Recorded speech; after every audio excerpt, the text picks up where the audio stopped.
right. The spirit's up. We're here tonight. And that's enough. Yr hyn rwy'n hoffi am y Nadolig yw treulio amser gyda teulu. Beth yw'n edrych mlaen am y Nadolig yw i godi yn y bore a mae dwi ar gagor anrhegion gyda'n gilydd ac yna gwario amser gyda'r teulu, cael cino gyda'r teulu yng nghyfraith.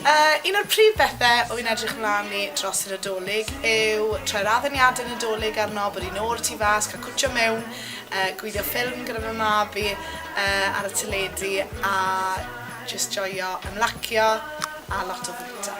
A hoff beth yn Nadolig, un o'r pethau dwi'n edrych mlaen yn sicr eleni gyda dau fab sydd yn 1 mlwydd oed ac un sydd yn 2 yw dyn lan bod yn Nadolig ac a gweld nhw'n agor i anrhegion nhw ar cyffro fydd yn y tir y bore. Yr ail beth yn sicr yw cyn i Nadolig, byddwn yn draw i ti rieni brawn Nadolig disgwyl mlaen i gael gwledd gyda'r teulu. Yr hyn rwy'n edrych ymlaen amdano Nadolig yma yw gwario fy Nadolig cyntaf gyda fy mŵr a hefyd rwy'n disgwyl ymlaen i'r gwledd mawr byddai'n cael lan ti mam gyda'r bwyd hyfryd a'r siocledi neis byddai'n siŵr o fod yn bwyta i gyd.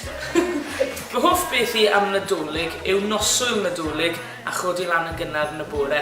Fi'n hoffi noswyl Nadolig achos mae gyfle i'r teulu gyd dod at ei gilydd. A yna peth gorau am fod yn Nadolig yw gwynt y twrci pan fi'n dod lawr y brisiau. Gael ddymuno Nadolig llawen iawn a blwyddyn newydd dda i chi oddi wrth pawb yn Ysgol Bryn Tawe.